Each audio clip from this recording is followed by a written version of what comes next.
Então, vem falar da importância desse amor ao próximo em ação. Porque aquele que diz que ama a Deus e não ama seu irmão é um mentiroso. Então não adianta somente a gente falar palavras ao vento, mas é importante demonstrarmos que já estamos nos desapegando, exercitando a caridade. E os Espíritos vêm nos dizer que existe a caridade moral do perdão, da benevolência, da indulgência para com as imperfeições alheias, que a caridade é muito mais ampla do que tão somente a ajuda material.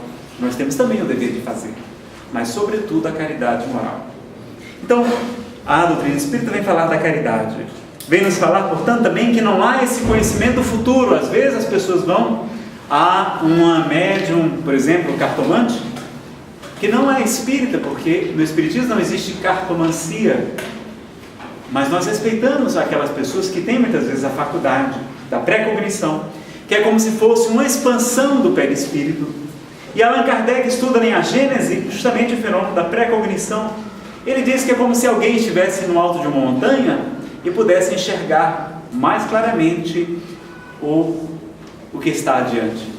Aquele que caminha na planície só enxerga, por exemplo, 50 metros à sua frente. Aquele outro no alto do monte percebe que se aquele viajante continuar caminhando naquela direção, ele atravessará um rio, passará por uma cidade, poderá enfrentar um covil de ladrões, mas é claro, ele tem um livre-arbítrio, pode mudar o seu rumo, o seu destino. Então não existe fatalidades na doutrina espírita. Muitos temos uma programação, sim. Nos diz o Espírito André Luiz, na obra citada, Missionários da Luz, que muitos programamos a nossa reencarnação. Está lá na questão 258 do Livro dos Espíritos também. Kardec pergunta se os espíritos, antes de reencarnarem, eles anteveem as provas porque irão passar aqui na Terra. E os espíritos superiores respondem que sim. E nisto lhes consiste o livre-arbítrio. Ou seja, muitas vezes a gente já sabe que vai reencarnar em tal família, que vamos passar por tal ou tal dificuldade mais grave, porque muitas vezes talvez seja a nossa redenção como espírito. Eu fui ateu durante 12 anos, e foi graças ao sofrimento, a uma depressão muito grave, a uma quebra financeira simultânea também, para que eu buscasse as respostas que eu não encontrava antes. E encontrei na doutrina espírita o alimento para a minha alma. Então o Espiritismo vem falar bem de todas as religiões. Divaldo Pereira Franco, um grande expositor espírita, diz que Deus inspirou as diversas religiões do mundo de acordo com as diversas necessidades dos povos, porque somos todos diferentes.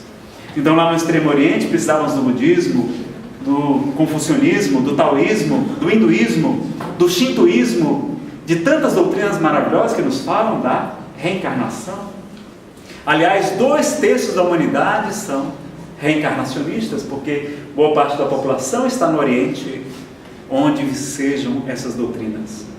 Nós temos também no Oriente Médio a mensagem do profeta Maomé, 500 anos, um pouco mais depois de Jesus, que vem trazer outra revelação, e quem conhece o Corão sabe que são obras de legislação, de amor, um tratado para aquele povo também em sua época.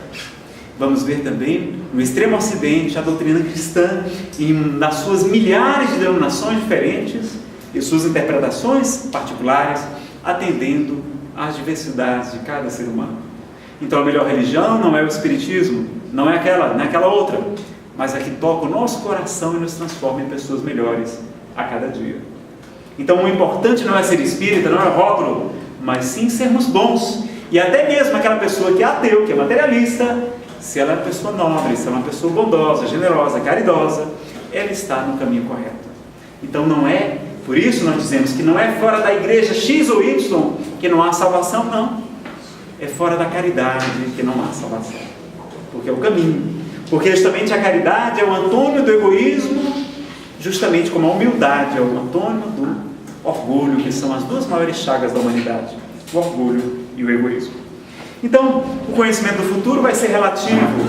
Não vamos acreditar nessas revelações ao pé da letra.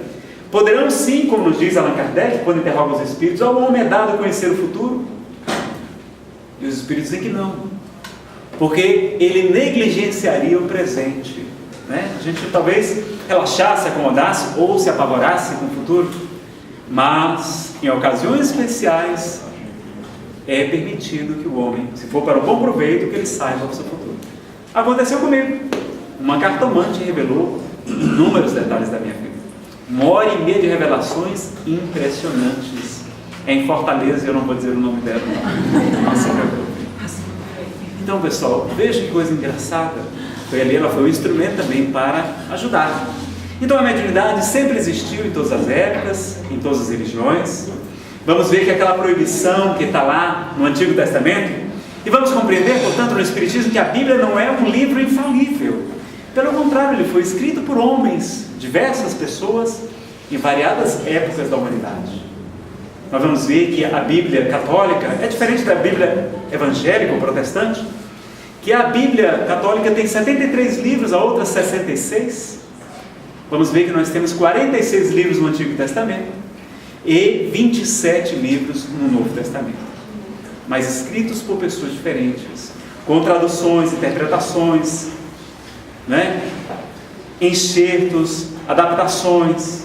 Muito do que foi dito foi perdido no meio do caminho.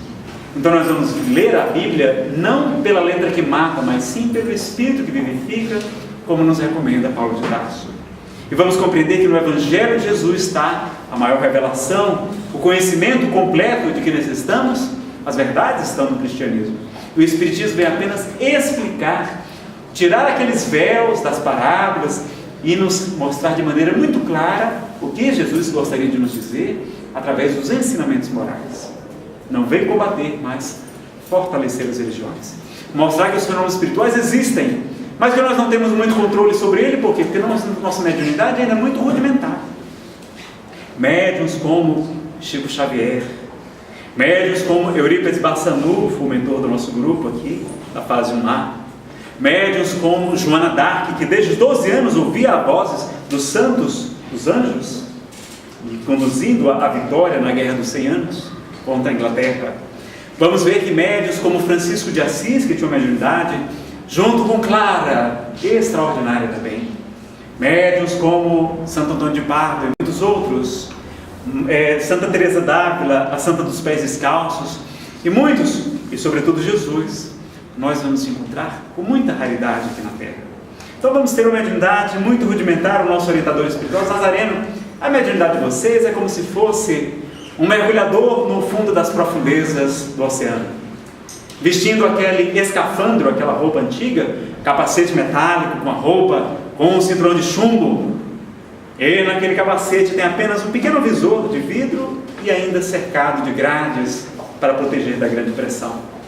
E vocês estão lá no fundo do mar, tudo escuro, sem luz, veio um peixinho luminescente e acham que já é um grande tubarão.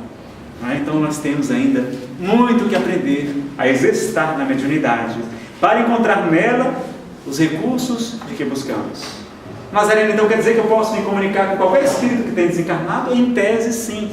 Mas Chico dizia que o telefone toca de lá para cá, porque nem todos estão em condição de se comunicarem, e nem todos, muitas vezes, vão conseguir se desapegar com a mesma facilidade, se continuarem mantendo contato com a sua família. A gente é muito apegado à nossa vida aqui na Terra.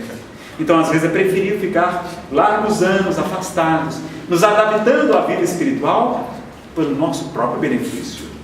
Quando é necessário, quando tem um fim providencial, quando ali está muitas vezes uma grande transformação, lhe é permitido, como foi através de Chico Xavier, muitas mensagens para as mães que vinham em busca de uma comunicação dos seus filhinhos, de maridos através de comunicações de suas esposas. Então, aquele médium extraordinário, a maior antena psicográfica de toda a história, como se fosse uma parabólica, conseguia, junto com uma equipe imensa de espíritos, localizar aqueles que estavam em condição de se comunicar. Então nós vamos ter sempre comunicações mediúnicas, mas buscaremos sim, quando for o caso, auxiliar esses irmãos. Normalmente eles vêm para nos aconselhar. Nas reuniões mediúnicas nós vamos atender aqueles espíritos sofredores, aqueles espíritos que estão com sentimento de vingança, fazendo mal, adoecendo às vezes com a sua própria doença, ainda está instalado no seu corpo espiritual, adoecendo-nos em nossa casa. Às vezes um parente nosso, sem consciência, muitas vezes, de que já desencarnaram.